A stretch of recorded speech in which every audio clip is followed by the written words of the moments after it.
You hear a lot about how Russia is the single greatest strategic threat to the U.S. Politicians say that constantly. The media amplify that message. It's absurd. Not only is it a lie, it's ludicrous. Only the dishonest or uninformed could repeat that with a straight face, and yet they do. There is a country, though, that threatens America's security, economy, and the freedom of the world. It's not run by Vladimir Putin.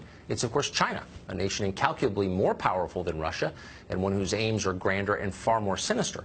China seeks to displace the United States as the world's dominant power. It is well on its way to doing that. Consider the Chinese military. Analysts often dismiss the country's defense spending as a fraction of our own, as if that's a valid measure of the threat it poses to us.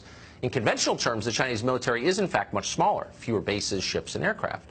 But in the battlefield of the future, the anticipated future, China may already have achieved an advantage over us. China is heavily invested in advanced technology with military applications, digital warfare, artificial intelligence, next-generation biological agents that are terrifying. Globally, the Chinese hold the key to much of the internet. The concern isn't that the Chinese army could beat the 101st Airborne in a pitched battle, but that the Chinese government could effectively shut down American weapons systems before the battle even began. Just last week, the Chinese attacked an American military aircraft, not the first time, in Djibouti on the Horn of Africa with lasers. They injured 2 of our airmen. The Chinese military is becoming far more aggressive around the world. In the South China Sea, you may know, they're building artificial islands, putting airstrips on them. The point is to dominate neighboring countries. It's working. Anti-ship cruise missiles, surface-to-air missiles have also been installed. Those threaten U.S. forces in the region, potentially. Even more ominously, China is expanding its military presence here on our doorstep in Latin America, in our hemisphere. The Chinese have sold hundreds of millions in arms, offered military training, held meetings with the commanders of a number of Latin American militaries. China couples all of this with economic incentives throughout Latin America. China, not the U.S., is now the biggest trading partner with Brazil, Chile, Peru. They're using their foothold in our hemisphere to increase their aggressive spying on the U.S. The largest foreign hack of classified data in U.S. history was carried out by Russia? No, by China.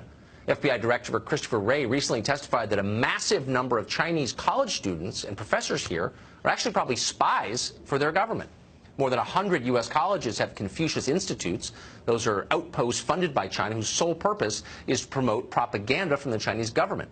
Your daily newspaper may be doing it too. The Washington Post, for example, not making this up, takes Chinese money to publish China Watch, that is propaganda controlled by the Chinese government. They're not embarrassed. They do it a lot.